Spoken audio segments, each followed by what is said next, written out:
Okay, with the audience's permission, and again, let me just go over some steps. My name is Dennis Walcott, by the way, and I'm the chair of the Districting Commission. And I will have the members who are here and then those who are virtual introduce themselves in a second. And then also what we've tried to do at prior hearings, and we will try to continue that pattern today as well, we'll have both in-person testimony and then we'll weave in virtual testimony as well. So we'll have a number of people who are testifying here, and then we'll go to the virtual world and have folks testify, and then we'll go back and forth and try to accommodate all the individuals. Housekeeping, microphones are in the back. So I'm sorry for those who are down here, you're gonna have to make your way back up there, but the microphones are in the back. And with that being said, we normally also start with the citywide officials, the borough president who is on his way, and then we go to the local council member, but the local council member said she would like to speak at the end of the elected officials. So just so people are aware, we're not slighting the local council member. We talked to her beforehand, and that way she will speak at the end.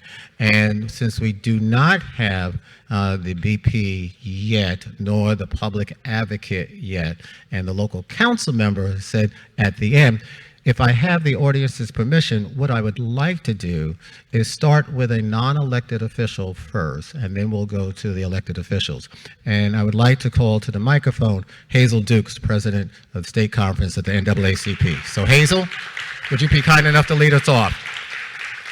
And as Hazel is walking to the mic, or hopefully somebody can help Hazel and bring the mic slightly down to Hazel, let me have the commissioners introduce themselves as well, starting to my right.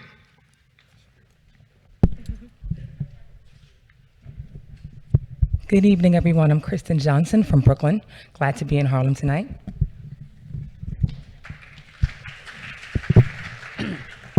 Marilyn Go, another Brooklynite. I worked in the federal courts for 25 years as a judge, and I'm retired now.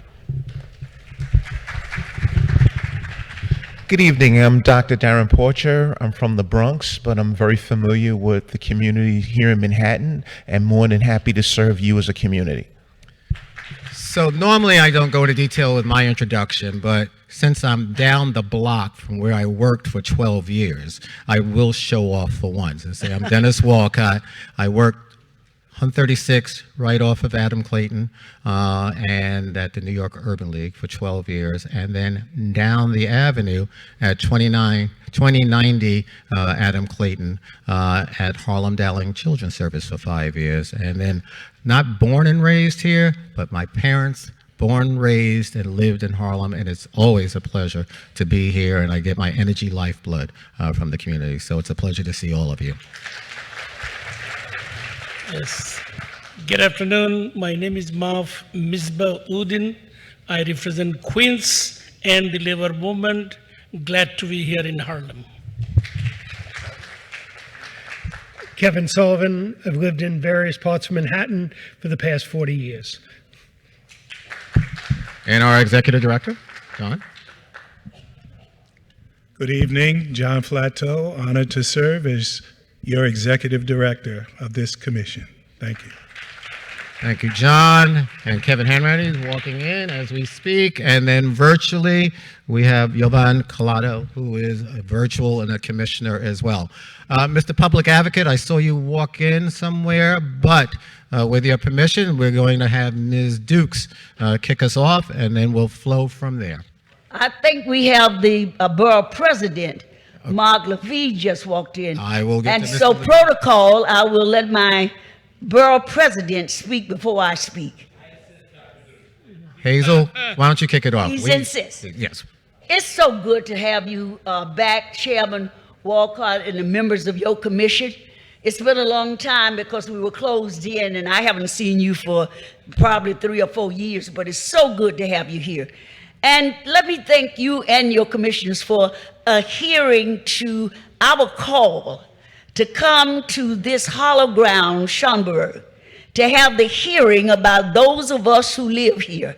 I welcome my friends from Hell Kitchen and all over to our great institution here in Harlem. But this is a serious matter. It's not to be taken lightly. I have worked on census and redistricting for a long time. And so tonight, I come to speak. I live at 10 West 135th Street, proudly. The NAACP have a stake and proud in this community. The late Percy Sutton, Basil Patterson, they all served as officers, presidents of the NAACP. Our labor leaders, the late Dr. Annie B. Martin, who is known in our community, and Odell Clark, and the list go on and on. And so I'm here tonight to speak to you all.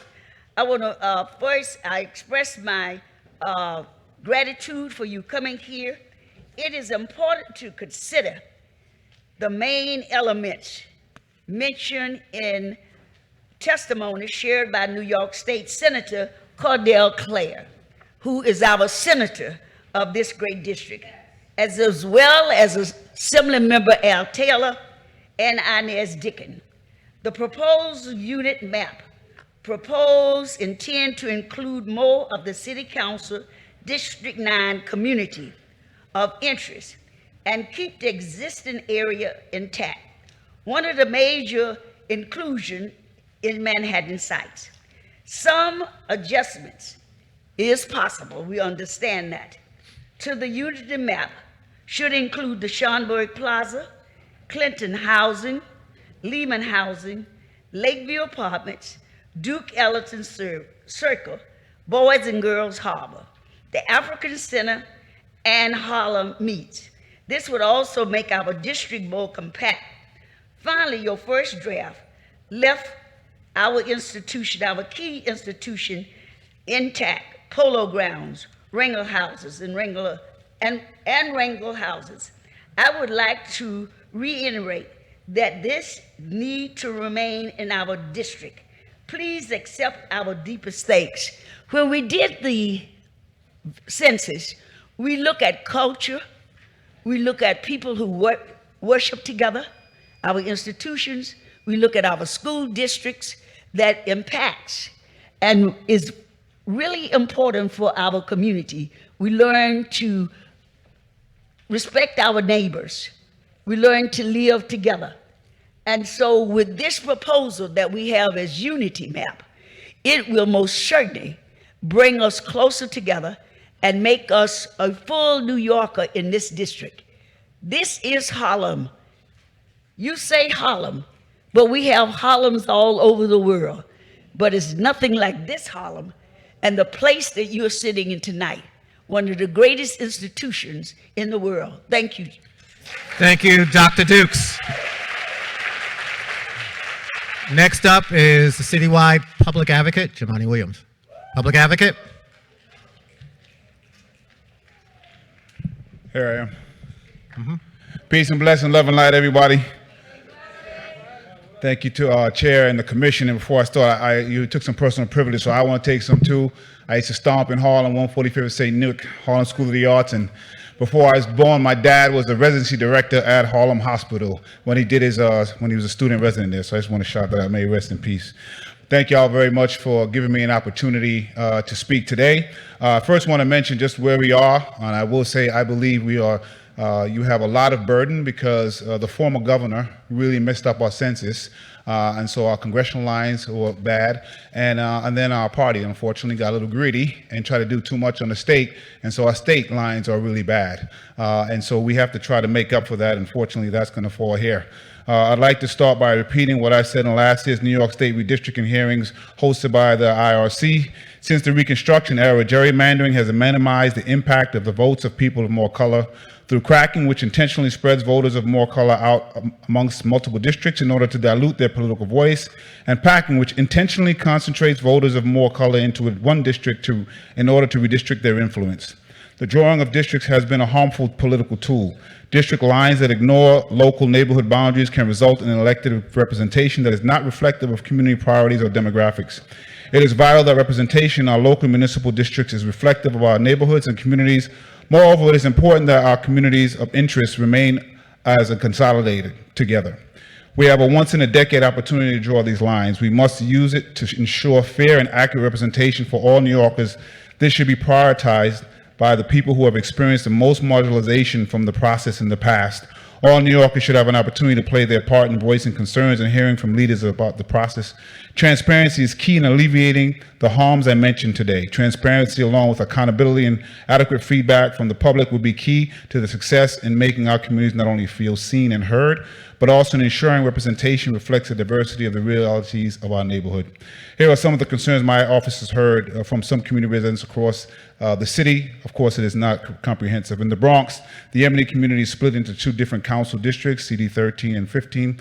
In Brooklyn, the Latinx community and CD 38 are being divided into 2 different council districts, and Queens CD 26 is crossing the East River into Manhattan and removing Roosevelt Island along with several dozen square blocks up to First Avenue from the 50s to the 80s from Manhattan district and transferring it to Queens. In Manhattan's Harlem-owned community where we are now, there are several blocks, as you've heard, and several communities that are being removed from CD9 and being placed into CD8. We have seen the removal of Black base from Harlem for far too long. We have to make sure that does not continue. Traditional historic Black communities and its institutions should be kept intact within the Harlem district. I do have to say my former district, the 45th in Brooklyn, I am concerned about, as I see that district changing, it looks like it may actually lose some Black residents and pick up some Orthodox Jewish communities, which I think may dilute the voice in both of those. If changes are not considered in these districts, the commission might end up splitting communities of interest. My office has informed me that there is a lack of engagement in communities like CD 16 and 17. Again, more opportunity should be given to communities to evaluate proposed changes in their council districts. Lastly, I want to express concerns, just want to reiterate the concerns that I mentioned earlier to make sure that we really focus on that, because communities that might get hit the hardest are the ones we've hit hardest with monkeypox, with COVID, with gun violence, with housing. We want to make sure that we don't make it worse for them. So thank you so much for hearing my voice, and I hope you hear the voice of the communities. Peace and blessing, love and light to everyone. Peace to you. Thank you, Mr. Public Advocate. Next, Borough President Mark Levine. Mr. Borough President. Folks, seriously. We understand the enthusiasm and the concerns that you may raise, but to help us move through the program efficiently so that way we can get more people up, we ask you just to minimize any type of loud yelling so we can hear the speakers. Borough President Mark Levine. Thank you, Mr. Chair. We are very passionate about districting in Manhattan, as you will see tonight. And I respect that. I respect that. Thank you, Chair Walcott, for holding this convening in this important, iconic, and symbolic location here uptown, and for allowing me to speak. I'm going to stand up for the principle, it's a very simple one, that communities of common interest must be held together in councilmanic districts. That is not a radical idea, it's not a new idea, it's not even my idea. It's in the city's charter, actually. The city's charter specifies first that district lines keep intact neighborhoods and communities with established ties of common interest and associations. Second, that district lines should not cross borough or county boundaries. Third, that districts shall not be drawn for the purpose of separating geographic concentrations of voters enrolled in the same political party. And finally, that each district shall be contiguous. That's laid out in the charter. And I want to speak about 3 communities in Manhattan where I am worried that those standards are not currently being met.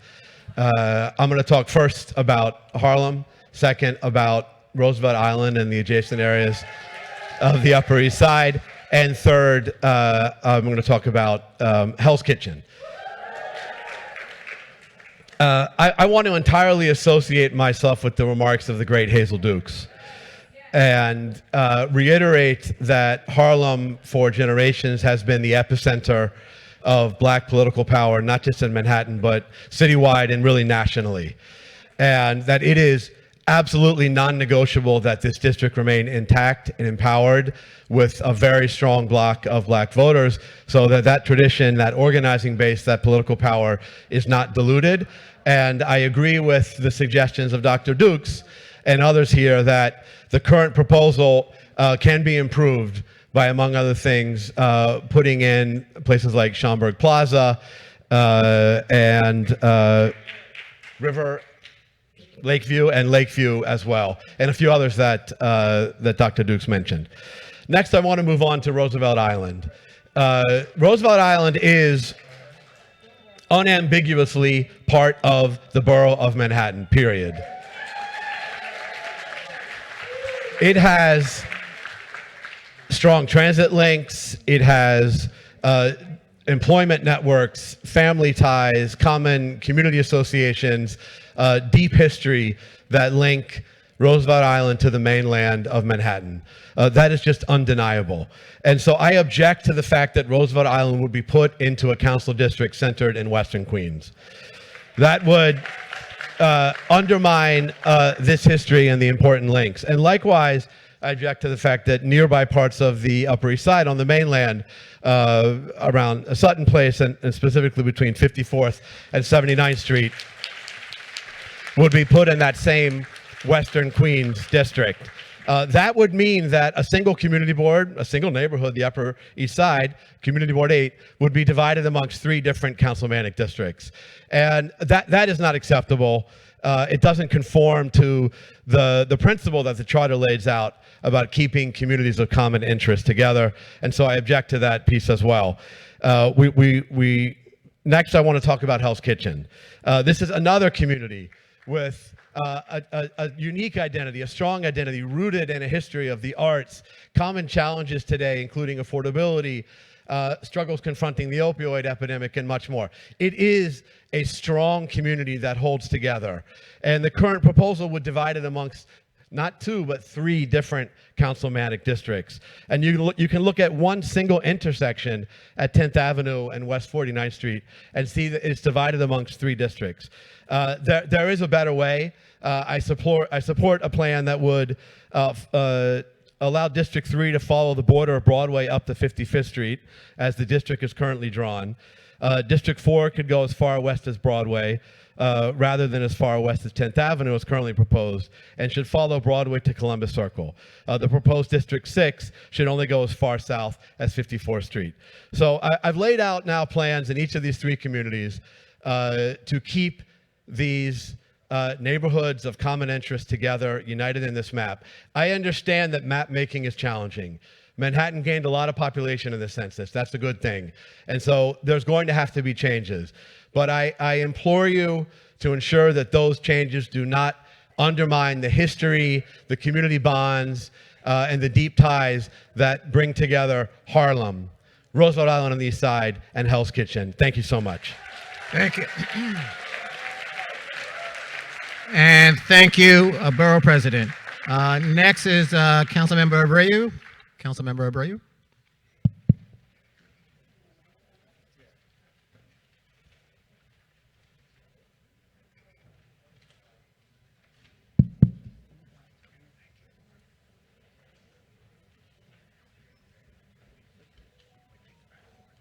Thank you, Commissioner Walcott.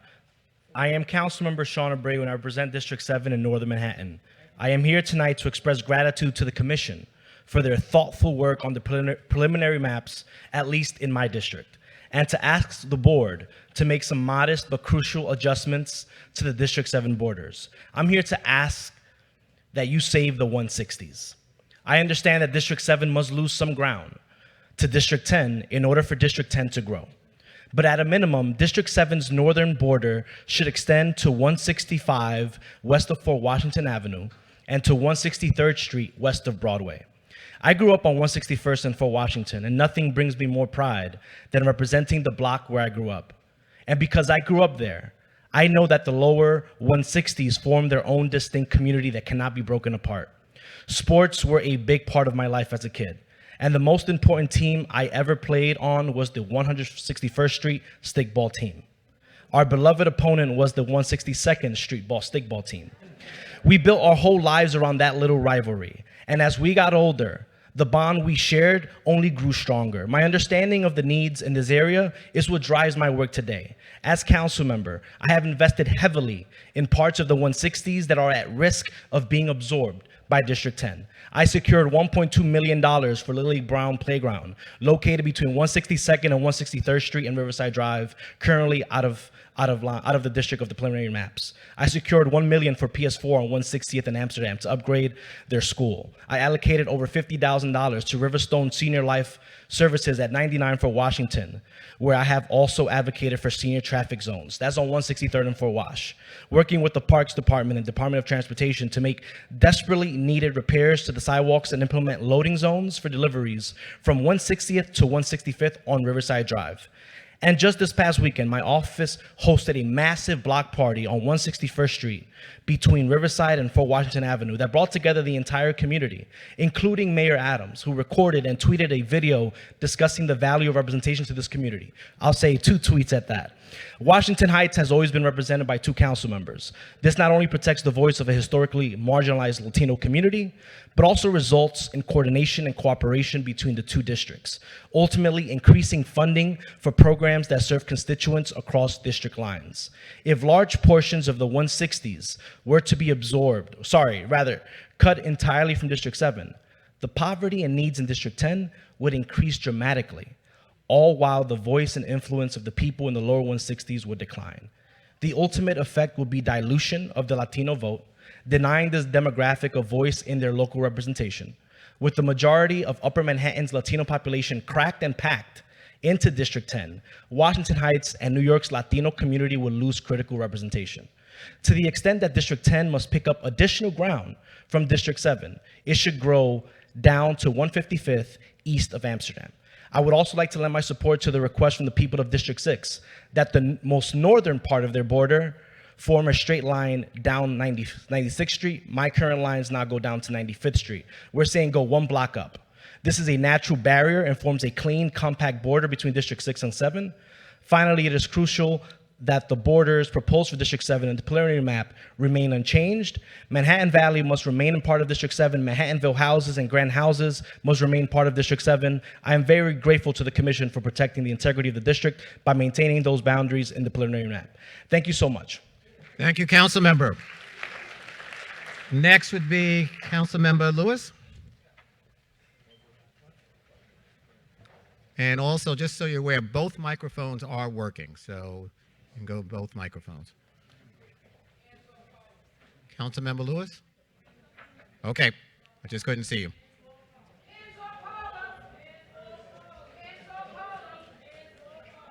Council Member? Yes.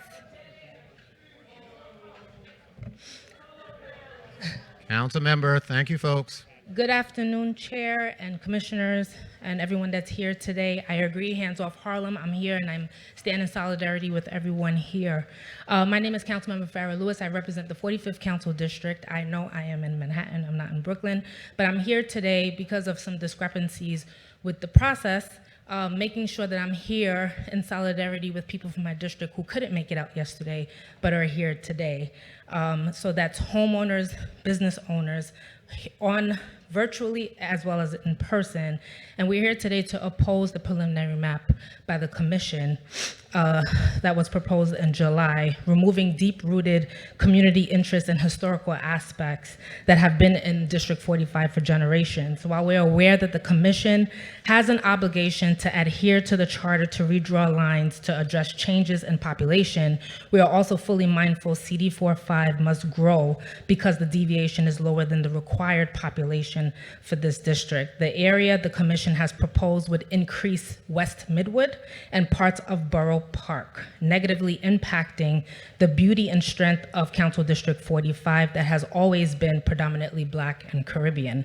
Brooklynites and Caribbeans, New Yorkers come to Council District 45 because we are the Mecca of the Caribbean in New York City. Flatbush has some of the best Caribbean businesses, especially if you're seeking food. We are the Mecca of Caribbean food. We have a model community that's diverse and reflective of New York City, and we shouldn't change that model, but expand on it and make up for the losses in population we experienced due to the pandemic, recessions, and economic downturns. The concerns with the preliminary map is not reflective of the diversity and makeup of our district. In fact, it disproportionately impacts neighborhoods within Community Board 17 and 18, breaking up portions of Flatbush, Canarsie, East Flatbush, as well as Remsen. The redistricting process is important and critical for the next generation of leaders, homeowners, and stakeholders that will come out of this district in the next 10 years that need to go through this process again. So we're asking to please keep Tilden High School, Meyer Levin Junior High School, Brooklyn Science and Engineering Junior High School, which at some point will be called the Cade Lewin School, in Council District 45, keeping the borders of East Flatbush, Remsen Village, and King Skyway and parts of Flatlands in the district. It would be an honor to have this commission get it right and leave a legacy of listening to our concerns and being a part of this journey with us. Thank you. Thank you, Council Member. Council Member Bottcher. Council Member Bottcher.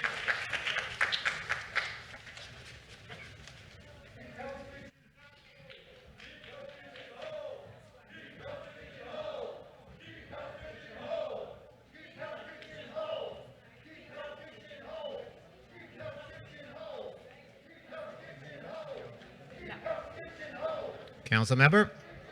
Thank you. Good evening. Good evening. My name is Eric Bottcher, and I have the honor and privilege. Hold on 1 second, Council Member. With all due respect, if you can please not comment, if you cannot comment during the proceedings. I am so sorry that we will not. Let me be very clear. We're not going to allow that to take place. So please stop, or we're going to ask folks to escort you out. Thank you. Council Member? Good evening. My name's Eric Bottcher. I have the honor and privilege of representing District 3 in the New York City Council. I want to thank the Commission and your staff for all the time and effort that's already gone into this process. I also want to acknowledge and thank all my constituents who've joined us this evening and online to provide testimony. The focus of my testimony tonight will be on what I believe was an unintended oversight by the Commission in the first draft map, the splitting up of Hell's Kitchen among 3 council districts. Is Hell's Kitchen in the house? Yeah! Okay. Hell's Kitchen is a cohesive and tight-knit community that has a rich history of cultural, economic, and political cohesion that stretches back to the 19th century. Dividing the neighborhood among 3 council members would cause confusion among residents, would dilute the neighborhood's political representation, and complicate daily efforts to address neighborhood issues as they arise. Hell's Kitchen is a majority-minority neighborhood, and dispersing residents of color among 3 majority-white districts would dilute their political representation. Additionally, Hell's Kitchen is home to a large and vibrant community of LGBTQ+ New Yorkers. This is what made it possible to elect the first openly gay council member 30 years ago. Hell's Kitchen should remain in the same district as Chelsea and the West Village.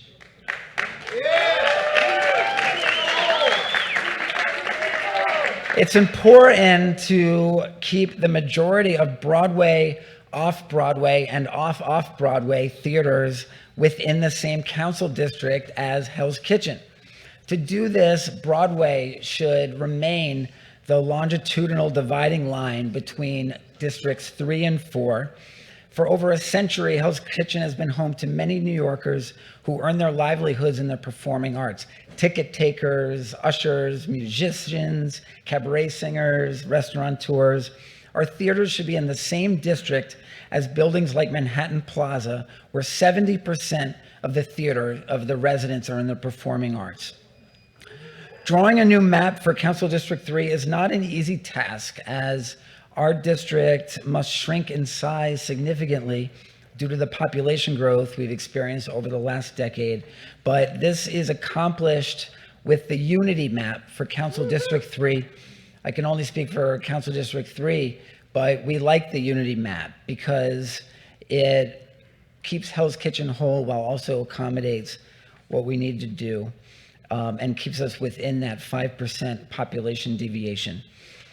Thank you to the Commission once again for the opportunity to provide testimony. You face a daunting task but you come to it with great skill and combined experience. And I really look forward to seeing a next iteration of the map that meets the obligations laid out by the city charter and keeps our communities whole. Thank you very much. Thank you very much. Next, we'll have Councilmember Brewer. Councilmember Brewer. Thank you very much. I am Gail Brewer, and I am the City Council member for the Upper West Side. Thank you. I appreciate everybody's hard work, and I appreciate Eric Botcher also. So I am representing 56th Street right now under the current map, west of 8th Avenue up to 109th Street west of Broadway. But in the southern portion of the 6th District, there's a Columbus Circle cutout, and many of the large residential buildings around Lincoln Center are now part of Botcher's district. And residents would like to be on the Upper West Side much as they love him. So the proposal that I prefer is the same one that he mentioned, which is the Unity Map Coalition's map. It keeps an area of interest together, the pain in the neck residents of the Upper West Side, from 96th Street down to West 54th Street. I love them, but they are challenging and nobody else wants them. I love them. West of Broadway, and then it jags up a few streets to Columbus Circle and includes Harborview, which is incredibly important because it's a NYCHA development on West 55th Street, which has the same management as the beloved Amsterdam houses, in addition, which is on 64th and 65th Street, and they need to be together. These developments should all be in the same council district. My understanding is this population is 175,509 people. I guess that's slightly more than what has been recently announced as the largest possible number of residents, but I can handle them, and that's what that should stay. I do not support the first map that you all supported, but it wasn't terrible, but it was not what we like, by the Redistricting Commission, because in the northern end, it eliminated PS 75, which is on the southern side of West 96th Street, and in the Unity map, it would be included. This particular school has educated generations of Upper West Siders, and it will continue to do so. And the map cuts out some residents of buildings from Broadway over to Riverside Park, and that area is all considered the Upper West Side. On the southern portion, this map includes parts of Hell's Kitchen, Clinton, where residents, as you have heard, would like to stay in their current council district, so to keep their community as one, the great Hell's Kitchen in Clinton. As former Manhattan Borough President, I want to express, even though this is not directly, my support for keeping Roosevelt Island and the area along the avenues closest to the East River in Manhattan and not the Queens District. These communities would not be happy in Queens, and I will swear to God, dare say Queens would not be happy having them. That I know. Their area of interest is Manhattan. Roosevelt Island residents travel to work to the UN and businesses in Manhattan, and the hospital has been part of the fabric of Manhattan for hundreds of years. So I'm unique in that I'm a member of the City Council from 2002 to 2013, and then Borough President. And in 2002, the 6th Council District was 54th Street to 96th Street, which is basically what I'm suggesting now. And I want to say that there's no question, I love the residents from 96th Street to 110th, and they probably will still call me. I am urging the Districting Commission to consider the Unity map, which I know Councilmember Botcher and I like, which includes the correct neighborhoods. Thank you for your attention to these issues. Thank you very much. Thank you, Councilmember Brewer. Much appreciated. Next, we will have Assemblymember Taylor, Assemblymember Gibbs, Senator Claire, and then we'll adjust some of the program around. Oh, sure, by all means. I mean, whatever way you feel is appropriate. I didn't see her there. So Assemblymember Dickens, by all means. Oh, there you are. I see it. Thank you. Assemblymember?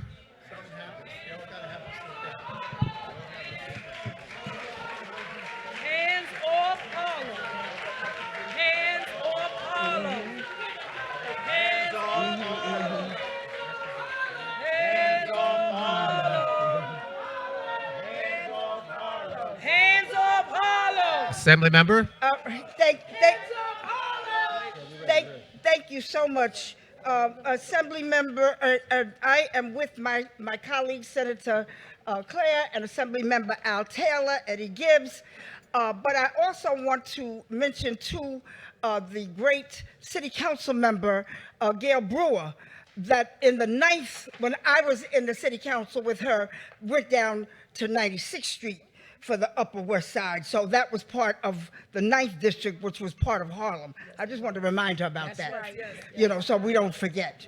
I want to thank you, the New York City Redistricting Commission, for putting this very important event together, although we did have to fight for it, and I thank Hazel Dukes for that, for choosing this venue, which is symbolic of a people whose voices have consistently called for justice, equality, and fair representation, only to be denied time and time again.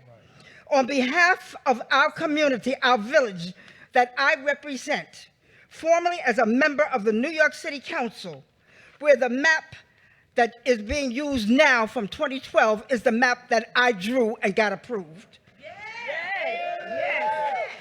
Which was drawn to protect the people of African descent, to protect the economic, social justice, and cultural of this holy land on which you stand. It is important that we remain solid, together united, and make it understood, not by emotion, but by the numbers that you, the commission, go by. That's right. I want to thank Dr. Zulema Blair of Medgar Evers Center for Law and Justice, as well as the Latino Justice and Asian American Legal and Educational Defense Fund for the proposed maps they drew. I wish to say that after months of dialogue between residents and community leaders, scouring through city maps, going block by block, building to building, to determine how our Manhattan City Council District 9 should be determined in order to continue its historical continuity as the only place in the borough of Manhattan where our voices are not diluted and respectfully represented. Hands off Harlem! Hands off Harlem! Hands off Harlem! Hands off Harlem! I support the map that we drew, which closely relates to the unity map that draws City Council District 9 from as far as Schomburg Plaza at 110th Street to as far north as Ralph Rangel Houses, Polo Grounds, and of course the renowned Rutgers up at 159th Street and Frederick Douglass Boulevard. In 2012, I was able to successfully negotiate a district map that included the Polo, Rucker, Manhattanville in order to maintain a properly represented district according to the numbers and the census tract. That's right. This kept us intact for 10 years because I was not looking at that day. As today, I'm not looking at today. I am looking to support and to maintain and protect this district for the next 10 years.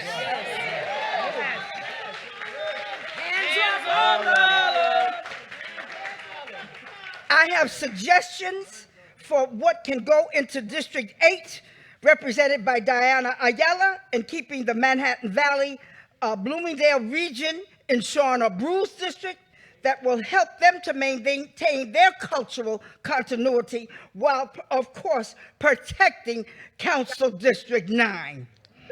Our voices are vital to the fabric and makeup of the city of New York, and our cultural importance has influenced countless industries worldwide.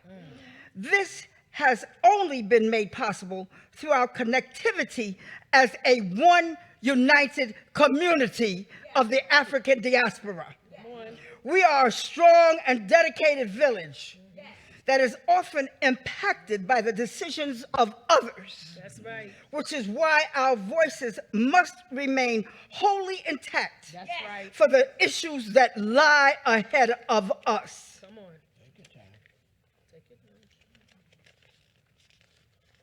long nails prevent me from turning pages.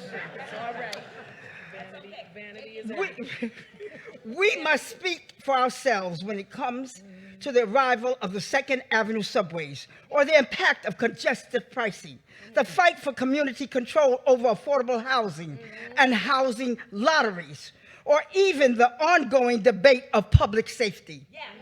These are issues we as a village and a community must continue to grapple with, fight over, and show our support for the decisions that we make united together. For that, Harlem must remain intact as a historical, cultural, artistic, influential destination that continues to promote the best of what this city has to offer. Regardless of whether the present representatives are in office, including myself, I want to protect the boundaries of our district for today and for the next 10 years. Socially, economically, culturally, for the next 10 years, we must stand united. I don't have to be in office, but I want to know that my district was protected because we stood together united and let our voices be heard, and let you know that this is not merely emotion, but I'm ready to discuss numbers that you talk about. That's right. Come on. Hands up, Harlem! Hands up, Harlem! Hands up, Harlem! Without emotion, without passionate responses, I'm going by the numbers. That's right. To protect people of African descent, our constitutional right to have a majority in decisions of who shall represent us in the New York City Council. I ask you to please take all of this under consideration. You have worked very hard. You have drawn a suggested map.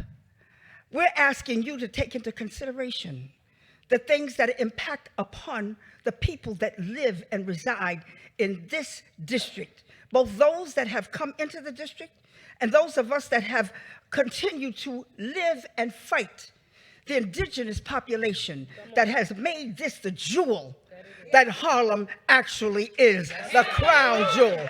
Thank you so much. Thank you, Assemblymember. Hands up, Harlem! Hands up, Harlem! Hands up, Harlem! Hands up, Harlem! Thank you, Assemblymember. So if I can just get some guidance with the other state representatives, will that be the way you remark for tonight, or have your remarks for tonight, or you're going to do it individually? I'm doing it as a lifelong No, not you. born here in Harlem. No, not you, Assemblymember. Individually. Okay, we're I'm doing just it. Individually. We're just each trying- doing it individually. Yes. Just trying to get clarity, that's all, because you're back there, I'm up here. So with that being said, then let me go to Assemblymember Al Taylor. All right, come on. And if I can, I know this may get me in trouble, but Assemblymember and the other state reps, if we can just make it a little more concise, because we have an entire audience here that I need to get to. I certainly will, Mr. Chair. Thank you, Assemblymember. Thank you. Good evening. Thank you, And sir. as an elected public official representing parts of Harlem, and as a proud native Harlemite, I am here to testify on my deep concerns over the drawing of the lines for the 2022 City Council district lines, and to firmly say Harlem City Council lines must not be disturbed in any way that would hinder or weaken Black representation in New York City. In other words, hands off Harlem. Harlem's importance as a mecca of Black culture and excellence cannot be understated. For over a century, Harlem has attained global recognition for its many artistic, social, sports, and political contributions, boasting some of New York City in the world's greatest and most well-known Black institutions, such as the one we're standing in right now. These achievements occurred despite massive outside effects to undermine and erase political and economic progress of black New Yorkers over the decades, including the destruction of the thriving black neighborhoods like Seneca Village in San Juan Hill, and the long-lasting effects of redlining and the war on drugs. We're not new to this, we're true to this. Since 2014, the village of Harlem is the only area of Manhattan with black representation in the New York City Council. Nowhere else in the borough of Manhattan will you find a black representative outside of this. We need to hold that line. Shifting the lines without recognizing the impact will have a historical black areas has the very real possibilities of erasing black representation at the city level at a time when more and more black Manhattanites are being forced out of their homes due to skyrocketing the rents, too damn high prices, and gentrification. Given Harlem's significant racial and historical characteristics, I respectfully request that the New York City Districting Commission reviews current and proposed maps. And I think you guys came really, really close on the last one and put forth a final map that will not thwart or further erode black representation in Manhattan, especially Harlem, especially when Harlem remains the only one in the borough with a black city council representative. All right, here we go. Bringing it in. New York City's charters mandate fair and effective representation of racial groups protected by the Voting Rights Acts of 1965. Redistricting should strengthen black communities like Harlem that have long been marginalized and should not result in the lessening of black political power. I'm trying to move this fast enough. Avoiding the loss of black representation in New York City, in New York County, and keeping community of interest for sure together is absolutely critical. If the lines are not drawn in a way that recognizes Harlem's history, the latest maps will undermine Harlem's political and racial and economic and cultural composition, which will most certainly lead to a complete loss of black representation in the city council in Manhattan. I super strongly urge New York City District Commission to reject any plans that threaten Harlem's existence as a historical black community and further diminish black political power in the borough of Manhattan. Hands off Harlem. Thank you, Assemblymember. Assemblymember Gibbs. Hands off Harlem. Senator Claire. Thank you. Senator. Good evening and thanks to the New York City Districting Commission for holding this hearing in Harlem. That's right. It is appropriate and right that we are here at the Schomburg tonight to discuss such an important topic. This year, above any other in history, has demonstrated why the redistricting process is both imperative and important. As we gather tonight at the Schomburg, the leading literal repository of the history of black people in the world, it is the perfect place to accentuate the core of my testimony. It is in the interest of this borough and this city to keep Harlem whole in one single councilmanic district, namely the 9th.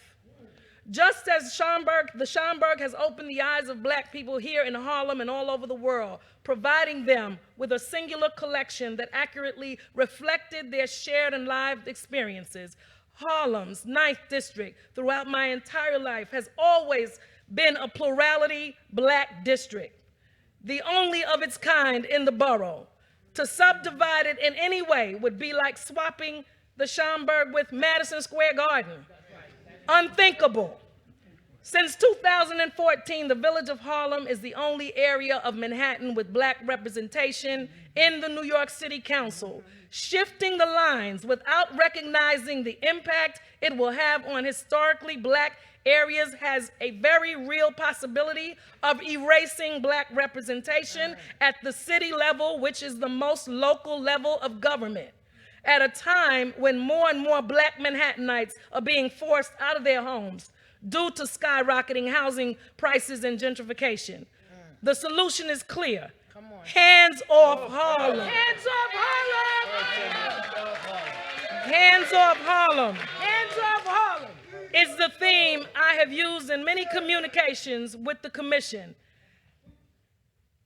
And I note that the latest version of the draft maps resulted in the northern inclusion within the 9th District of the Polo Grounds, the Ralph J. Rangel houses, and the infamous Holcomb Rucker Playground, all of which represent quintessential Harlem.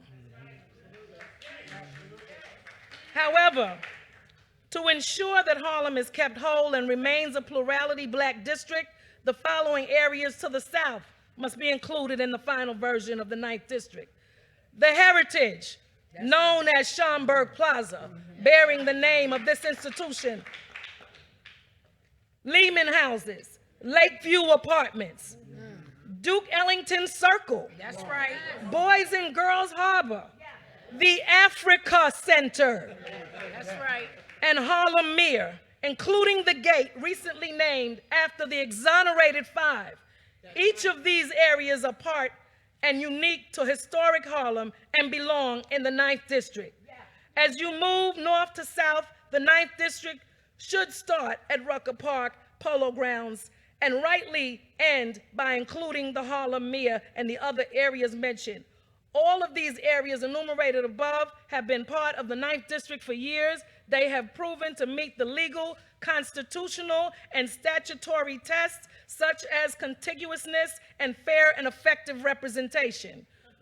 New York City's charter mandates fair and effective representation of racial groups protected by the Voting Act's right of 1965. Redistricting, as my colleagues have said here tonight, should strengthen Black communities like Harlem that have long been marginalized and should not result in the restriction or lessening or erasure of Black political power. That's right. Thus, keeping Harlem whole must be a top priority, and I urge you in the strongest possible terms to restore those areas to the District 9 Council maps. I thank you for your thoughtful consideration and urge you to act swiftly to keep the Harlem District the Harlem District. Thank you, Senator. Hands off Harlem! Thank you, Senator. Off Harlem! I could, folks, hold on one second, please. Hold on. I couldn't see. Is Assemblymember Gibbs here? No. Okay. All right. So next up then would be Councilmember Richardson Jordan. Hands off Harlem! Cornell.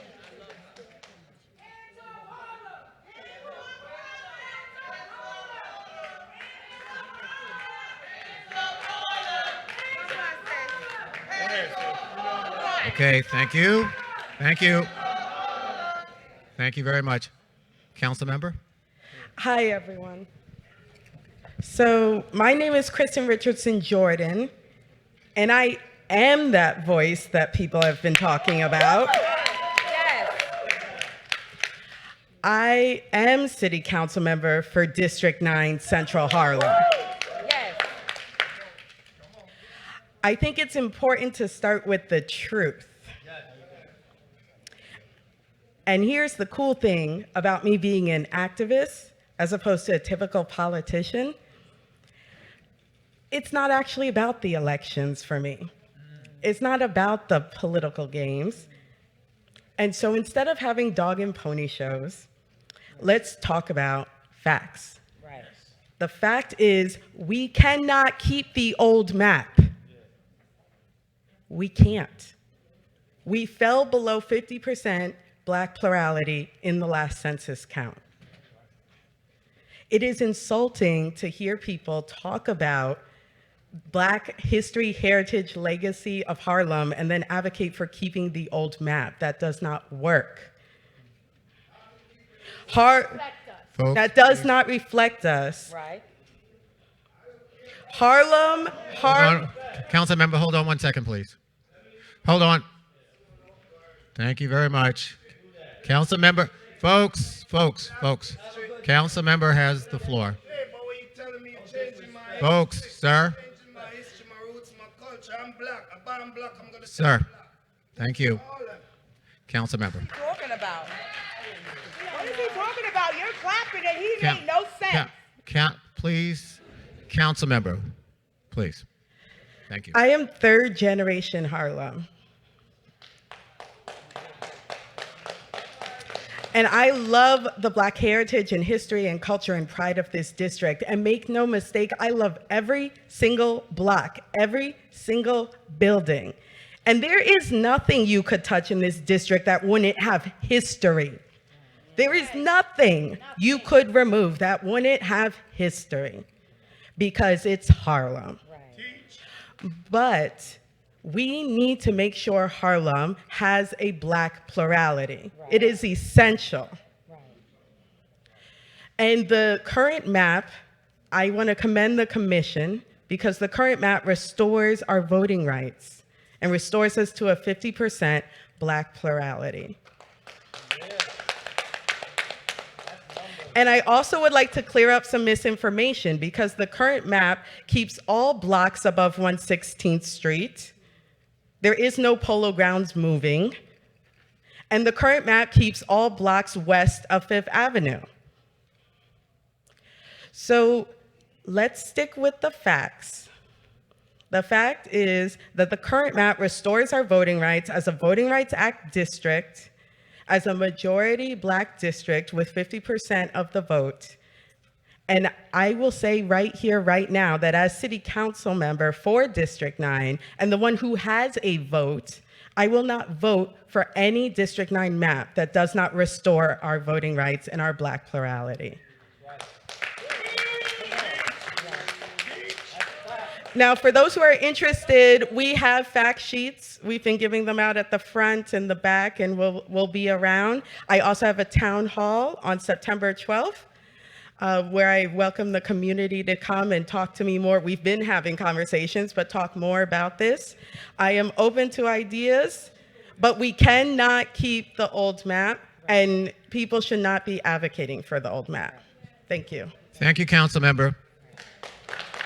So next what we'll do is we have representatives from Hell's Kitchen that will speak, and then we'll go down the list, and then we'll go virtual. So we have certain representatives that will speak representing Hell's Kitchen, and then proceed from there.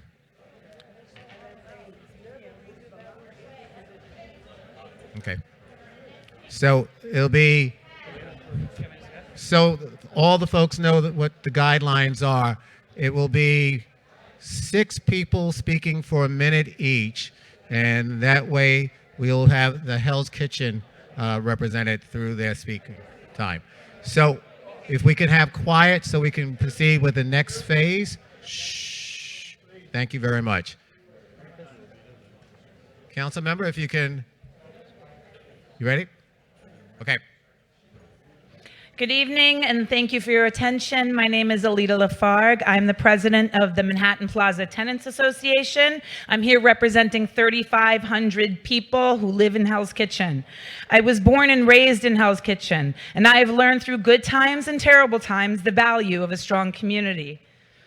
From the dark days of the AIDS crisis, when we embraced our neighbors to ensure they were cared for in the last days of their lives, to the most recent during the pandemic, when we came together to ensure our neighbors had food and resources, or even just someone to talk to when they were scared.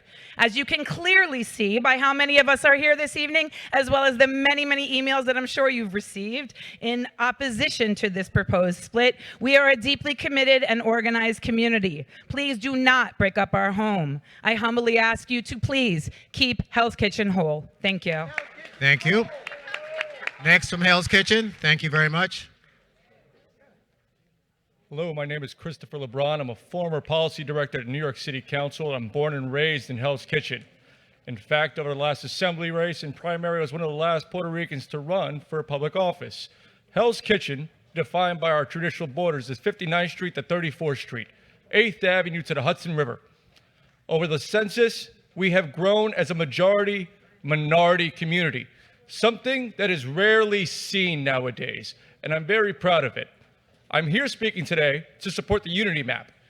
I impeach you and I implore you to adopt the Unity Map, because if you do not, the balkanization of Hell's Kitchen will dilute the voice of 21.3% of Asian American residents of my community, 18.8% Hispanic residents of my community, 7.8% Black representatives of my community, and another 4.3% who are minority non-identifying. Please do not dilute the vote of Hell's Kitchen any further. Respect the boundaries, and please, please adopt the unity map. Thank you.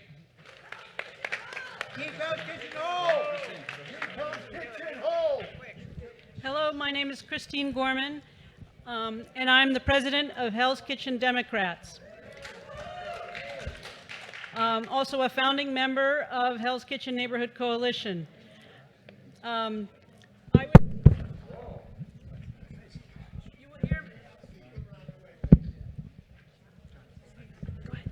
You will hear many reasons tonight why Hell's Kitchen is a special place that deserves to be represented by a single city council member. You will also hear that all of us support the unity map. The unity map keeps us a diverse community whole and preserves our diversity. We are a historic district dating from the 1880s. An attempt in 1959 to rename the neighborhood Clinton after a New York State governor never really took off. Others have mentioned our regular boundaries that everybody knows. Community Board 4 uses those boundaries. Tourism guidebooks use those boundaries. The New York Times, Daily News, New York Post, and our own West 42nd Street magazine all use those same boundaries. I love how diverse my neighborhood is in race, ethnicity, age, and economic status, sexual orientation, and gender identity. We have come together tonight as a community to keep Hell's Kitchen whole, just like we did back in the 1970s when we worked to create the Special Clinton District, which to this day preserves the low-rise residential character of Hell's Kitchen and allows our small businesses to thrive. The 2013 council map placed most of Hell's Kitchen in one district, CD3. The Commission's preliminary map, however, slices us into 3 major chunks. This would be like taking a giant wrecking ball to our community. The Special Clinton District won't be the main focus of any single city council member, making it easier for developers to pick apart. The preliminary map for City Council denies the residents of Hell's Kitchen our representation in City Council, splitting the neighborhood across 3 districts, violating the New York City Charter. Chapter 2A, Section 52C requires that the New York City Districting Commission, quote, keep intact neighborhoods and communities with established ties of common interest and association, whether historical, racial, economic, ethnic, religious, or other. Hell's Kitchen, end quote. Hell's Kitchen is undeniably a neighborhood with established ties of common interest. There is no justifiable reason that the New York City District Commission has to split Hell's Kitchen. Thank you. Keep Hell's Kitchen whole. Hi, good evening, commissioners. My name is Paul Devlin. I live on West 45th Street between 9th and 10th Avenues in Hell's Kitchen, otherwise known as Clinton, sometimes even called Midtown West. I'm the Democratic Party district leader endorsed by Hell's Kitchen Democrats, and I'm an appointee to Community Board 4, serving as co-chair of Hell's Kitchen Land Use Committee. I'm here to join my neighbors in asking you to keep Hell's Kitchen whole. We urge you to consider an alternative plan to keep the neighborhood of Hell's Kitchen intact, one that would protect the Special Clinton District that Christine just talked about, and would provide better balance amongst our minority communities, particularly our Hispanic and Asian communities. I'm cutting it in half. As to minority representation, the Districting Commission recognizes that the population increase in the city over the past 10 years has seen an explosion of growth amongst the Hispanic and Asian populations. Within Hell's Kitchen, the new census tracts show that approximately 18% of the neighborhood is Hispanic Latino and 20% Asian, and approximately 50% white. However, your preliminary plan for City Council District 3 creates a district that's 64% white, and this undermines the Hispanic and Asian representation. The proposed preliminary plan district maps turns our neighborhood of Hell's Kitchen into a fringe component for 3 different city council members. The alternatively proposed unity plan does a much better job of keeping Hell's Kitchen whole, and we urge you to support that plan. Thank you. Thank you.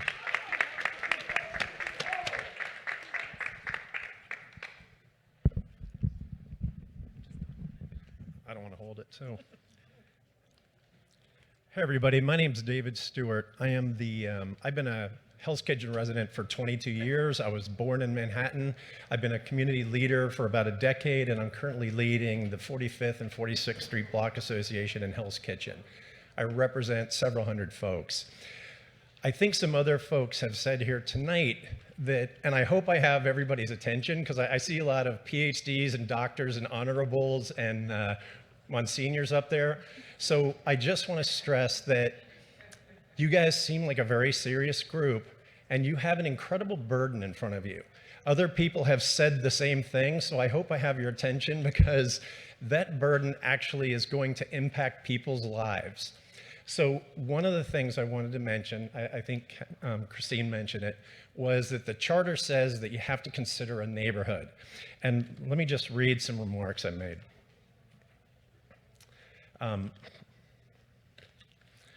So yes, Hell's Kitchen is undeniably a neighborhood.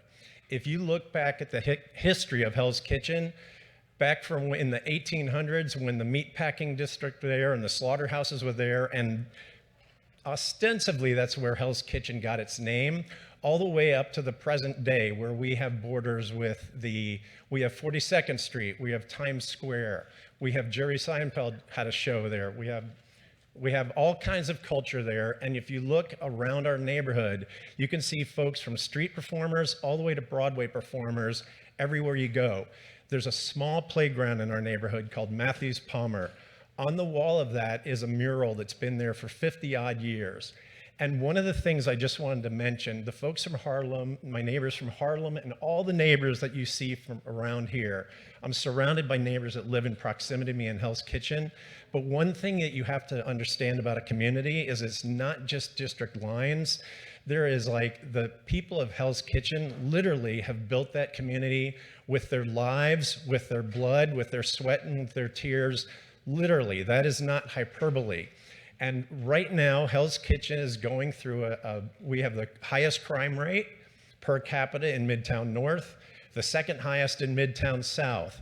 We have a lot of issues that need to be addressed, and one of the ways that we address them as community leaders is we need to be able to go to our elected leaders and be able to have them work with us as partners to solve these intractable problems that we simply cannot do ourselves. So if you guys, when you guys go back and make your decision and you start deliberating about this, when you look at splitting the community up into 3 different pieces that would now be minority sections of other districts, literally part of Hell's Kitchen would be in the Upper East Side. I don't really understand how that works, but I know one thing for sure. Representation would be diluted. The issues that we are facing about crime, just 10 more seconds, about crime and other very important issues that impact people like housing and their lives would be diluted. So I urge you guys, when you deliberate, to think very clearly that this is not just about district lines, it is about the lives of people who live in that community. Thank you. Thank you. And next up, I think we've had the 6. Okay, because you're going way over the time, so. Okay, Richard Marins, 4748th Street Block Association. I think it's important for everyone to understand that we're not talking about a block here, a project there, and I appreciate how much you all care about those boundaries. This is dividing our neighborhood into 3 separate, completely separate areas that are small parts of other districts. My block association is now would be in 2 different council districts. My precinct council would be in 3. We would not be able to withstand the pressures of the crime, the development, and all the other aspects of problems in this city if we were divided like this. We urge you, we appreciate your work, but you really need to stick with the unity map and to keep Hell's Kitchen whole. Thank you, Hell's Kitchen. Next up is former Speaker Melissa Mark Viverito. Speaker? Following the Speaker, we will have Tricia Shimura, and then Russell Squire after that. And both mics are live, so you can start to line up the people I just called. Speaker? Thank you. Good evening, Commissioners. I'm a voter resident in District 8, former council member who represented the district for 12 years. And I'm obviously very deeply committed to ensuring it gets the resources and representation it needs. The last redistricting process that was kicked off by the 2010 census deeply split communities of interest in East Harlem. The next iteration of the preliminary maps to be drawn by this commission provides an opportunity to address the outstanding issues that resulted after that last process. Our community was impacted by creating additional barriers to the access and distribution of critical resources by diluting the power of these communities of interest. For example, Taft Houses, a NYCHA development, was split into 2 separate council districts, and Lexington Houses, another NYCHA development, was taken out of District 8, and a community with which the population shares common socioeconomic interests, and put into District 6, where it does not. As a result, the current district configuration has created issues in accessing proper political representation and resources. So now you have a chance to fix this, and I hope that you will consider our recommendations. From what I've had a chance to review, the Unity map addresses some of these concerns and is an option in the right direction for our district. One point of contention with the Unity map, though, is the removal of 121st to 125th Streets on Park Avenue, which we support being brought back into the district. In addition to what I have also raised, I would be remiss if I didn't take this opportunity to address the concern that has resulted from the way the Staten Island districts have been drawn. How is it equitable that our district and many others are close to the ideal population size, whereas the Staten Island districts are well below the ideal population size? Communities like those found in District 8 are already at a disadvantage due to the additional challenges brought on by the economic inequality we live. Dividing our communities and unequally distributing the city's population to benefit one borough is unacceptable. Manhattan and the Bronx and the communities throughout these boroughs should not be penalized for population growth. While the Unity Plan shows greater population in this district, it does so by keeping our communities together, yet another reason to support it. So I hope that you will take these. I'm also joined here by District Leader John Ruiz from East Harlem, El Barrio, and I'm very proud to be here at the Arturo Alfonso Schomburg Center, a man to whom we owe so much, a Black Puerto Rican, who also is a symbol of the ties that bind our communities. So with that, thank you so much for your time. And thank you, Speaker. Hi, my name is Tricia Shimamura, and I reside at 425 East 72nd Street. I'm going to talk very quickly. I apologize. For years, I served on Manhattan Community Board 8. I've spent over a decade working to restore the East River Esplanade. And prior to living here on the Upper East Side, I worked in the neighborhood projects critical to this neighborhood, to this community, including the 2nd Avenue subway. Most importantly, as you can see, I'm raising my children in this neighborhood and with the intent of enrolling them in our local public school. I'm here, there's no other neighborhood I know better than the Upper East Side, which is why I'm here today in strong opposition to the proposed maps for Queens Council District 26 and Manhattan Council District 5. The charter, as you've heard other people say, instructs the districting commission to keep neighborhoods and communities with established ties of common interest intact. However, the proposed changes would split families, including my own, with significant shared interests. Public schools 158, 183, and 217 are all in school district 2, but they would be represented by a council member who primarily represents another 2 school districts in Queens. Families attending the same schools would be represented by council members in very different districts, one from a completely different borough with different priorities. Initiatives such as participatory budgeting would seemingly be designed to favor Queens projects, leaving out our schools, our parks, and other essential elements of our community. The East River Esplanade is a critical piece of infrastructure on the east side. I welcome all of you to come take a walk with me along the waterfront there. Not only does it contribute significantly to our open space, but it's also our first line of defense against rising storm waters. The Esplanade physically unites the east side of Manhattan and is a very literal example of how the east side is geographically tied to the same fate. I spent over a decade working to preserve this waterfront, and I know just how critical it is to have a council member from the east side who actually understands the Esplanade's future and can advocate for funding for coordination with our medical institutions and schools, which also border the Esplanade. This is why splitting half of the waterfront in half of it going to Queens and half of it staying on the east side would not only not make sense, but could have a catastrophic impact on our community. And finally, I urge you to take into consideration how the maps would affect our neighbors on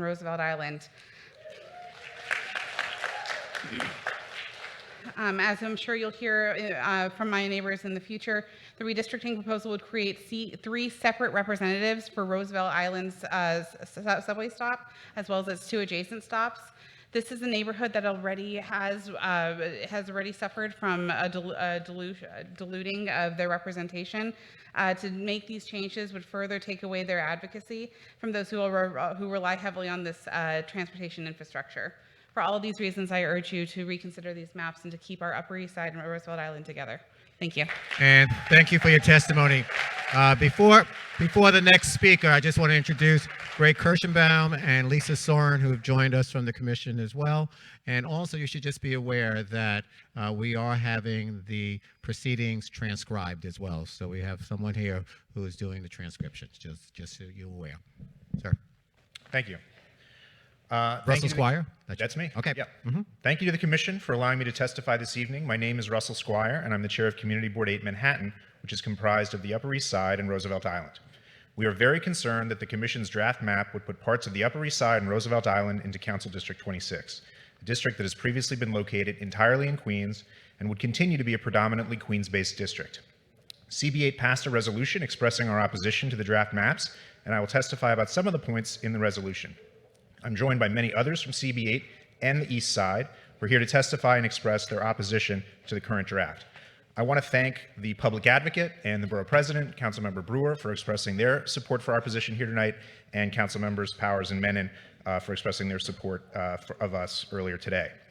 The city charter requires you to draw council districts that keep neighborhoods and communities of interest together as much as possible.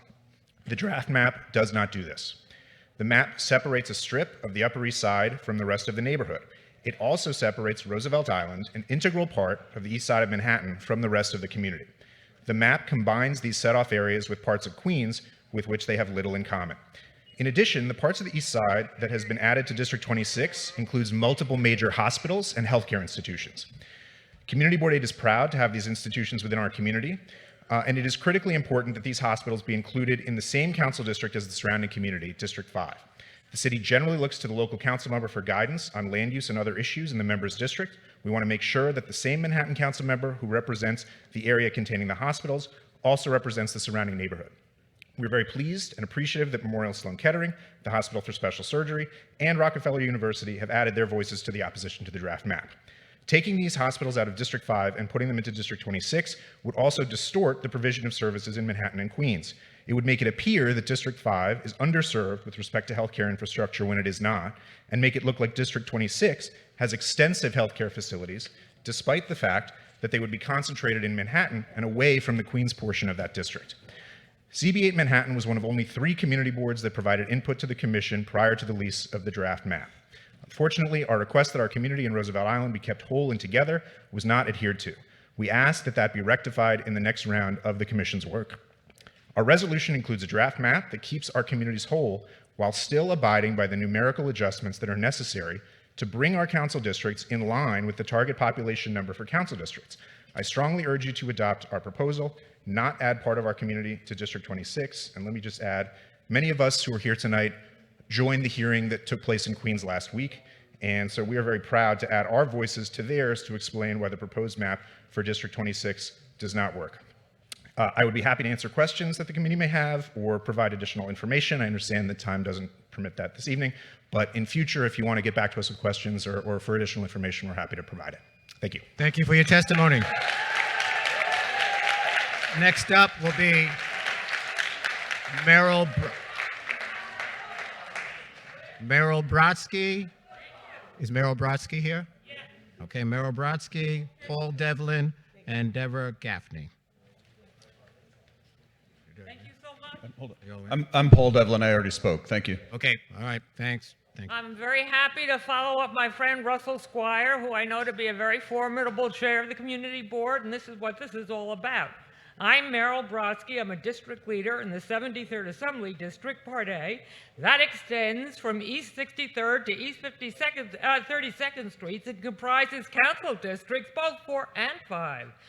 The proposed lines, however, take me and parts of my district in the East 60s out of the 4th and into the 5th, extending only to East 59th Street. This creates a cul-de-sac limiting access to Community Board 6 for those residing in Community Board 8 and access to CB 8 for those residing in CB 6. Historically, both council districts have shared open space, joint task forces and mutual concerns, a too-high East 58th Street Tower, the tramway, Manhattan Henge, FDR expansion, and the East 50/60s Esplanade. My district includes an intriguing melange of commercial and residential venues, an array of UN embassies from 193 member states, restaurants of every ethnicity, and Grand Central Station. I happily serve on the boards of the Turtle Bay Association, whom I represent this evening as well, and the Friends of Dag Hammarskjöld Plaza near the UN. We share park events, block fairs, and regularly testify at council committees as well as CB 6 and 8. We work alongside the East Midtown Partnership bid, groups including Sutton Place Conservancy and Murray Hill. I request at least that my current election district, ED 36, as well as other EDs, many remain in the 4th CD encompassing both Sutton Place and Turtle Bay, which covers Community Board 6. The reasons for my request are, in accordance with the city charter criteria, Chapter 2A, Sections 50, 51, and 52, or guidelines for evaluating one person, one vote, or that each district must be reasonably compact and not oddly shaped. Contrary to the rules, and you can see my reconfigured maps in my written testimony, we have a district here due east, running from East 59th Street along the East River to 14th. We have an oddly shaped trapezoid, including Peter Cooper Village and Stuytown, which lacks any form of compactness and probably is gerrymandered.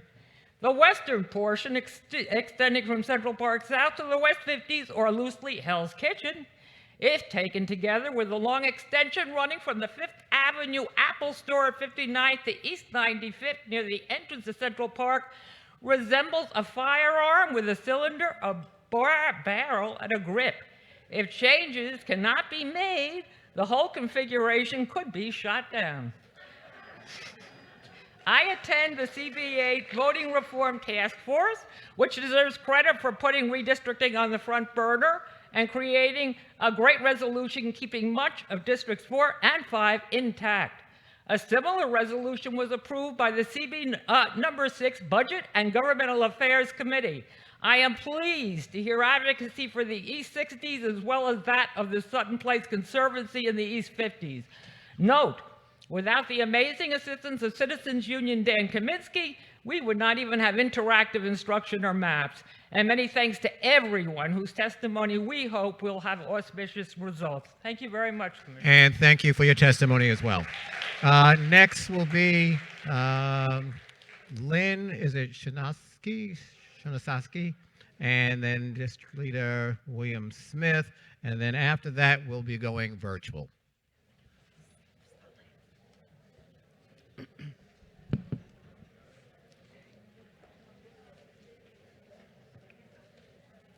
Good evening, distinguished ladies and gentlemen. We are opposed to your initial map and look forward to your adoption of the CB8 map. I believe in making and keeping promises. Mayor Lindsay asked us to come to Roosevelt Island and participate in a utopian community to show how diverse community members can create a unified and inclusive community. We came to Roosevelt Island with that promise that we would always be and forever be a part of Manhattan. It was an absolute nightmare in the beginning, before the tram, before the subway. We stuck it out and we created our amazing community. We have lived harmoniously on this island for the last 50 years and have proven that an inclusive, diverse community can work.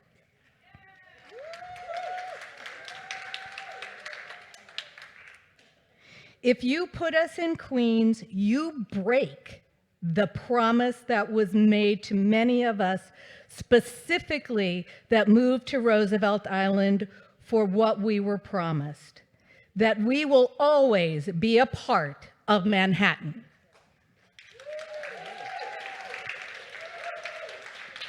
And you will forever damage our faith in government, and you will show us all and show New York that no politician can ever be trusted and that we truly never had a voice. 1, 2, 3. We are Manhattan. We are not a football. Thank you. And thank you for your testimony. Is William Smith here? Not. Then we're going to go virtual. First up virtually is Arnett Scott. Next would be Richard Robbins. I'm here. Am I up? This is Richard Robbins. Good evening. You're on. Great. Thank you very much. My name is Richard Robbins. I've been active on the Upper West Side since I moved to West 95th Street 20 years ago in 2002. Can you speak up a little, sir? Just speak up a little so I transcribe it can hear you as well. Yes. Should I start over? No, go ahead. Okay. I now live on West 103rd Street. I couldn't agree more with the previous speakers. We all know that New York City is a rich collection of communities. These communities include school districts, community boards, local newspapers, police precincts, and of course, elected officials. We need to keep communities such as Harlem, Hell's Kitchen, the Upper West Side, and other communities intact. It feels as though the current plan was designed by someone who dropped in from Idaho with no knowledge of New York City's communities. The Upper West Side is traditionally defined as 59th Street to 110th Street. This is exactly the border of the community board. The 20th and 24th precincts of the police department match these borders. Our fabulous local newspapers cover this area. What is being proposed makes no sense. It breaks up communities and districts. We've heard about how this proposal breaks up Harlem and Hell's Kitchen. It also breaks up the Upper West Side, the 6th district. The proposed district would include parts of Midtown down to around 49th Street that are not part of the Upper West Side, and it excludes core parts of the Upper West Side above 95th Street. This means that our new city council member won't have primary relationships with all the other parts of the community, the police, the community board, the newspapers, etc. We need city council districts to reflect communities. This current plan shatters that and makes no sense. It's analogous to saying that Battery Park is now part of the Staten Island Borough President's District. The Unity Plan, the Unity Map is a step in the right direction, but more needs to be done. Please leave 103rd Street and other parts of the 6th District above 96th Street in District 6, and leave the Upper West Side and other communities intact so that City Council can truly represent New York City communities. Thank you very much. And thank you for your testimony, sir. Deborah Hassan. Christine Berthet.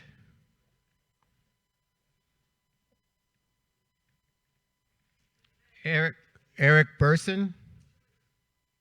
Erica Burson. Joan Fabio. I'm here. Good evening. You're up. Thank you. My name is Joan Fabio, and I live on East 63rd Street, currently in Council District 4, which has the same demographics and needs as Council District 5. While I appreciate the requirement for districting and the complexity in accomplishing the task, the proposed district lines for Queens District 26 and Manhattan District 5 not only do not make sense, but also fail to adhere to the criteria established in the city charter in connection with redistricting. Specifically, the draft proposal violates 4 of the criteria because the lines drawn result in districts where neighborhoods and communities of interest are not kept intact. The proposed district is not compact.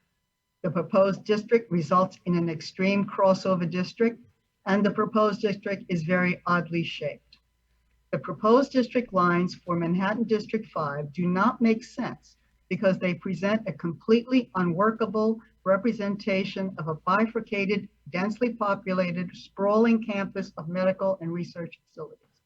Among those institutions directly impacted by the proposed new lines are a hospital for special surgery, Memorial Sloan Kettering, New York Presbyterian Weill Cornell, Rockefeller University, and Cornell Tech. It does not make sense for them to be represented by a Queens Council member, but the rest of the Upper East Side medical facilities such as Lenox Hill, Gracie Square, and Metropolitan Hospital represented by a Manhattan Council member. All of these Upper East Side medical facilities share common focus and common needs, which can only be met by Manhattan elected officials and staff with years of experience and expertise in addressing the compatibility of these institutions with surrounding residential areas. Common focus and common needs are also issues for parks and sorely needed green space, which require that focus be concentrated in Council District 5. The proposed redistricting plan would remove 24 Sycamore Park, most of Honey Locust Park, and all of Andrew Haswell Green Park, which will likely cost $25 million to complete. It is unlikely, if also not unfair, for a council member in CD 26 to spend that kind of money for an area that represents only 27% of the resident and voters in his or her district. In addition, it does not make sense for the parks that move to CD 26 in Queens to have a different borough commissioner from the sections that remain in CD 5. But other criteria violations, that is, the proposed district results in an extreme crossover district, and the proposed district that is very oddly shaped, are even more obvious. The proposed Yes, finish? go ahead, wrap up. Sure, Yeah. go ahead. Go ahead. The proposed Queens District 26 definitely is an extreme crossover and oddly shaped. If crossing the East River and picking up a slice of the Upper East Side is not a clear example of crossover and oddly shaped, nothing is. Therefore, we strongly suggest Chairman Walcott and the Commission to return to the drawing board and not adopt the proposal for CD5 and CD26. Thank you. And thank you for your testimony. Isabel, still virtual. Isabel, is it Mulbauer? Yes, Mulbauer. Thank you. Good evening, Commissioners. My name is Isabel Mulbauer, and I'm the Voting Rights Advocacy Coordinator at Latino Justice. Latino Justice is a Latinx civil rights organization that fights to create a more just society by using and challenging the rule of law to secure transformative, equitable, and accessible justice. We are members of the Unity Coalition alongside the Asian American Legal Defense and Education Fund and the Center for Law and Social Justice at Medgar Evers College. We stand proud to present our Unity Map, which is a product of deep community engagement. I want to begin by highlighting that while numbers themselves are important, they alone don't capture the entirety of a community story. We must recognize that organizing and advocacy on the ground informs viability of all districts and a community's ability to elect candidates of their choice. Importantly, even where a community is not majority, they may maintain significant influence and be able to protect their interests in coalition with other racial and language minority group members. The Unity Coalition recognizes that pitting our communities against one another only serves to undermine us all. With that recognition, we push the Commission to protect these coalition districts. There is no better example of the dismantling of long-standing coalition districts than the preliminary plan for Council District 38. We recognize that the creation of new majorities, such as the Asian majority in Council District 43, is extremely important. But while we support the creation of new majorities, we do not support dismantling districts where Latinx community members have shown the ability to effectively elect candidates of their choice. We urge the Commission to adopt the Unity Map version of Council District 38, which does not split Sunset Park or remove Red Hook. Additionally, the preliminary map creates the most drastic decrease in Latinx population in a proposed district in Council District 7. The preliminary map picks up large portions of the Upper West Side white voting blocks while cutting out dense Latinx portions in the northern boundary of the district. This change dilutes Latinx voting power in this community. We urge the Commission to adopt the Unity Map version of Council District 7, which keeps the voting power of Latinx voters intact by keeping the Latinx community of 160th Street and west of Broadway in Council District 7. Similarly, the preliminary map breaks up dense Latinx communities in Council District 8 by removing La Marqueta, a community public market that has a deep-rooted and rich history for Latinx community members in East Harlem. Additionally, the preliminary map removes a district office for the sitting council member in Council District 8, We urge that the commission adopt the unity map version of Council District 8, which keeps La Marqueta in its historical district and does not displace the sitting council member for the community. I hope that this commission makes the necessary changes to more accurately reflect the growth of our communities. We, the Unity Map Coalition, will remain vigilant to ensure this process complies with the law and that the voting power of our communities is protected as federal, state, and local law mandates. Thank you for your time. And thank you for your testimony. Next, virtually, Patricia Sanchez. Yes, good evening. Thank you for allowing me to speak. My name is Maury Davis. I'm speaking on behalf of Esplanade Gardens. I'm the board president here.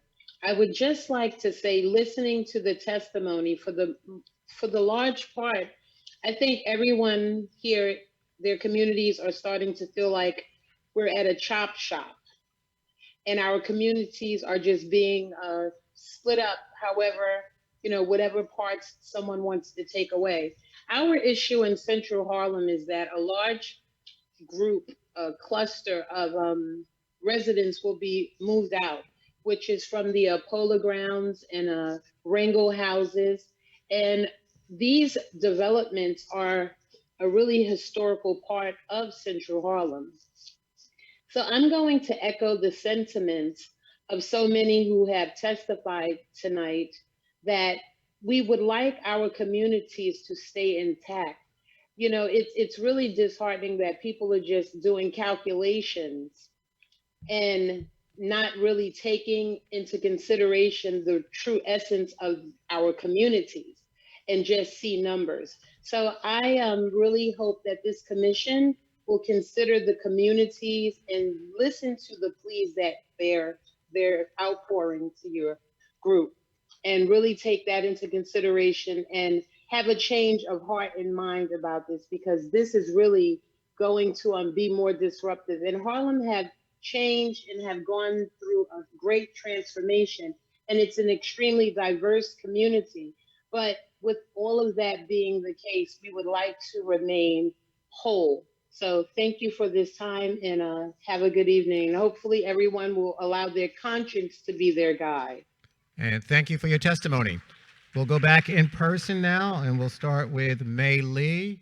May Lee, after May Lee is Sherry Weiner, and then Joshua Clennon. Is May Lee here?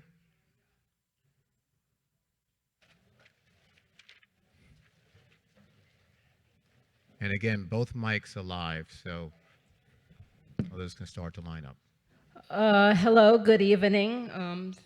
Thank you for having this hearing. My name is May Lee. I am the Executive Director of the Chinese Progressive Association. We're located in Chinatown and the Lower East Side of Manhattan. We serve those who live, work, or go to school in the area. Among other things, we provide services to the newest of immigrants. We help them become U.S. citizens and register them to vote and educate so that our community can be more involved in the decision-making processes that affect our lives. Typically, those that we serve are low income, are very low income. A typical family of 3 makes $24,000 a year. That's about a little over federal poverty level. We're also a member of the APA Voice Redistricting Task Force. So as we stated we testified in May, and as we stated, Chinatown and the Lower East Side are a community of interest to be kept together. We see that the commissioner's preliminary plan for City Council District 1, that's the City Council district that we're in, does keep our community of interest together as it ought to be. And the plan for CD1, the commission's plan for CD1 is pretty much almost the same as the Unity Maps plan for CD1. However, some of our members do live in the other boroughs. So what the Unity Map does is, I wanted to point out, it does all, besides keeping Chinatown and Lower East Side together, it also keeps whole the Asian American communities of interest in the other boroughs. So what we're saying is that we support the Unity Map, and we think that's the one that should be adopted. Thank you. And thank you for your testimony. Yes. Dear Chairman Wolcott and Commissioners, I am Shari Weiner. Though I am testifying this evening as a resident of the Upper East Side, I serve as co-chair of Community Board 8 Manhattan's Voting Reform Task Force. In that capacity, I have thoroughly examined the proposed redistricting for City Council Districts 4 and 5 and find that the proposed redistricting map does not meet the criteria as set forth in the city charter for redistricting and urge that the redistricting proposed boundaries be rejected. I'd first like to address the city council districts in Staten Island, as that configuration negatively affects the rest of the city. I'm going to quote from the community board resolution to get this language into the record. Whereas the draft map identifies 3 districts in Staten Island with no crossover to other boroughs, and whereas the 3 proposed Staten Island districts would represent between 165 and 470 and 165, 491 individuals, approximately 7,400 below the ideal district size, and whereas the proposed map vastly overrepresents Staten Island compared to the 48 other districts and does not ensure fair representation of residents across the 5 boroughs, violating the one person, one vote doctrine. Based on this analysis, I urge that the members of the city that the number of city council districts in Staten Island be reduced so that the other 48 city council districts are not adversely affected by this overrepresentation. I would like to briefly address the new proposed configuration of District 4. The charter criteria calls for any district to be no more than twice as long as it is wide, but this is not the case in the proposed District 4. It is very oddly shaped, with only a few streets between East 92nd and 59th, Lex and 5th being left in the Upper East Side. As a resident of District 4, I am very concerned that my council's members' attention and priorities will be directed south of the few streets in the Upper East Side, which is now a majority of the council District 4. So basically what I'm saying is more Upper East Side streets should be included in District 4. My final comments pertain to the proposed city council switch between 5 and 26, which would divide the eastern part of the Upper East Side and Roosevelt Island, and the communities of interest, which were supposed to be considered, still remaining in Community Board 8. As a former elected official myself, I am aware that the attention and priorities of any elected official is naturally directed to the population centers of their district. With the population of the east side of Manhattan and Roosevelt Island only comprising 27% of the new District 26, this raises serious concerns.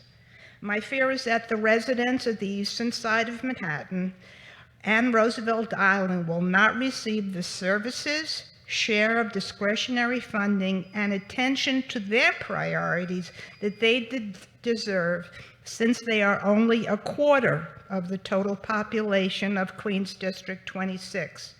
For these reasons and others so eloquently spoken by residents of both District 26 and District 5, I urge you not to combine these very different areas, which are definitely not communities of interest, and accept Community Board 8's proposed map. Thank you. And thank you for your testimony. Is it Joshua Clinton? Yes. Yes, sir. Good evening. My name is Joshua Clinton. I'm a lifelong resident of Harlem, a 5th-generation Harlemite. I've lived in almost every part of this city council district, the northern end, the southern end, and now in the central where I currently reside. I'm also a housing professional and former treasurer for Manhattan Community Board 10. I'm here to echo the sentiments of some of our other community leaders that presented today. Dr. Hazel Dukes, Assemblywoman Inez Dickens, Assemblymember Al Taylor, and Senator Cordell Clear to keep your hands off Harlem. The current district as it stands now is within the population deviation, and it's important that we maintain historic and significant parts of our community, such as the Schomburg Plaza and Lakeview Apartments.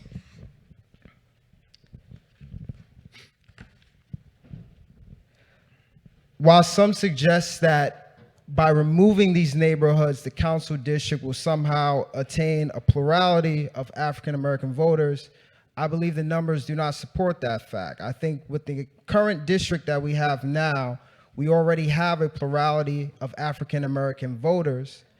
And furthermore, by removing these significant parts of our community, we risk further diminishing and diluting the Black vote, while also robbing vital parts of our community from representation that's actually representative of their racial identity, of their culture, and of the historical legacy of our Harlem community.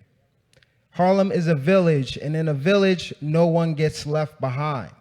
We cannot leave behind Lakeview Terrace, Schomburg Plaza, and others for a new district when we have a district now that is totally representative of our beautiful community and encompasses all of the interests of Central Harlem.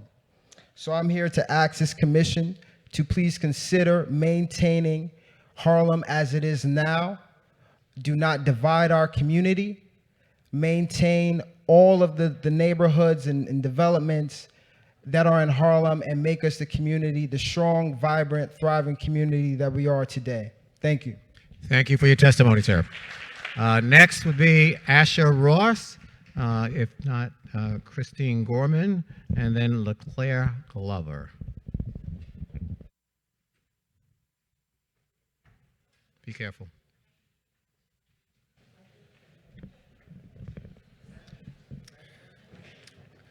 Thank you to the Redistricting Commission for organizing this second round of public hearings. My name is Asher Ross, and I'm Senior Strategist at New York Immigration Coalition Action. The New York Immigration Coalition serves as one of the largest and most diverse newcomer populations in the United States. And we have over 200 grassroots member organizations across New York State, many of them representing immigrant communities in New York City. We serve as a platform for immigrant groups to take collective action and drive positive social change, including increased participation and representation in our democracy. The NYSC has been committed to organizing the grassroots to get involved in redistricting and advocate for fair maps, and our mission is to elevate the voices of our members in this process. So far this year, our members have engaged in community education and have raised awareness of their concerns about redistricting in their communities and in the media, and many have turned out to testify at these public hearings. The initial proposed maps contain some significant improvements, and we commend the Commission for proposing a majority Latino district in the Northwest Bronx, District 11, as well as for seeking to increase representation for Asian communities in South Brooklyn. However, the proposed district lines also split communities of color in Woodside, Ridgewood, and Richmond Hill in Queens. And in Brooklyn, they split the South Asian community in Kensington, as well as the historically connected Latino communities in Red Hook and Sunset Park. In the latter area, the proposed District 38, they eliminate a district that currently has a large plurality of people of color and which has historically gotten strong representation from Latino elected officials, and make this into a strong plurality white district. And the same is true of District 26 in Queens that's been proposed, where a plurality Asian district is changed to having a large white plurality. The splitting of these areas in Brooklyn and Queens that contain diverse Asian and Latino immigrant populations is extremely concerning. These lines would make it harder for immigrant New Yorkers and people of color in these areas to elect the leaders that will represent their interests in the City Council. As we know, fair districts are the foundation for fair representation, and we expect this commission to create districts that keep our immigrant communities and communities of color whole that empower them to elect candidates of their choice and enjoy fair representation. I want to thank the Commission for conducting an open process and for maintaining a website with information about the process, about meetings and submissions, as well as for adding this morning's additional hearing. And thank you again, and thanks also to the many partners who are in this fight for fair maps and fair representation. Thanks. Thank you for your testimony. Is it Christine Gorman? I'm here, and I spoke earlier, so I'm going to give my time to Katie Savage, who's registered for 8:30. Okay. Good evening. My name is Katie Savage, and I live on West 51st Street between 9th and 10th Avenue in Hell's Kitchen. I'm the founder of the Hell's Kitchen Litter Legion, a community cleanup group formed in 2020 to combat the impacts of pandemic-related budget cuts to the Department of Sanitation. I support everything my neighbors said earlier, but want to give you a practical example of the impact the proposed map would have on our community. Currently, 9th Avenue from 43rd to 57th Streets and 10th Avenue from 44th to 55th Streets have supplemental cleaning services paid for with City Council discretionary funding under the NYC Cleanup Initiative. If the proposed district lines hold, our community will have to get 3 council members to work together to allocate this funding to small portions of their larger districts. For example, both sides of 10th Avenue from 44th to the south side of 49th Street would be part of Council District 3. The west side of 10th Avenue from 49th Street to 55th Street would be in Council District 6, and the east side of 10th Avenue from 49th to 55th would be in Council District 4. It is hard enough to get one elected official to advocate for our community, but to expect 3 council members to work together to solve issues that crisscross district lines all over our community is an unnecessary burden to residents who have already dealt with so much upheaval in the past 2 years of the pandemic. Therefore, I urge the Commission to support the Unity Map for Council District 3 and keep Hell's Kitchen whole.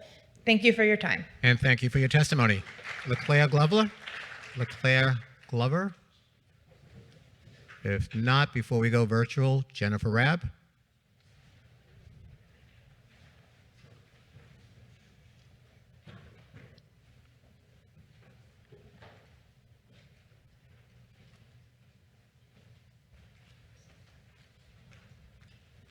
Sorry. Good evening. My name is Jennifer Rabb, and I have the great privilege to serve as president of Hunter College, where the American dream still comes true. Since our founding 150 years ago, we have admitted students of every race and ethnicity and sent them out to live our motto, Mihi Cura Futuri, the care of the future is mine. I know, Mr. Chairman, you understand this mission personally from your wonderful mother, Eleanor, a 1946 graduate who cared for the future as a city social worker after she graduated Hunter. Thank you for this opportunity to share a concern about the proposed council line changes in the community Hunter has called home for generations. Our first objection concerns the proposed division of our main campus, which houses an academic community of over 24,000 students, faculty, staff, and community auditors into 2 different council districts. The blocks between 68th and 69th Street and Lexington and Park Avenues are our historic home. Hunter first built on Park Avenue in 1873, then added the castle-like structure on Lexington Avenue in 1914, and bought FDR's home on 65th Street in 1943. In the 1980s, we ventured further east and south by acquiring both the southeast and west corners of 68th and Lexington and constructing what are now known as our east and west buildings and the iconic bridges that connect them over Lexington Avenue. Our most recent expansion occurred when our neighbor, Monsignor Kevin Sullivan, sold us his former school on 67th Street east of Lexington Avenue, now the Baker Theater building, so thank you, Monsignor. These 5 Hunter buildings are connected above or below ground, and they are connected as well to the historic 1918 subway station with Hunter College inscribed in the mosaic tiles with entrances on both sides of Lexington Avenue.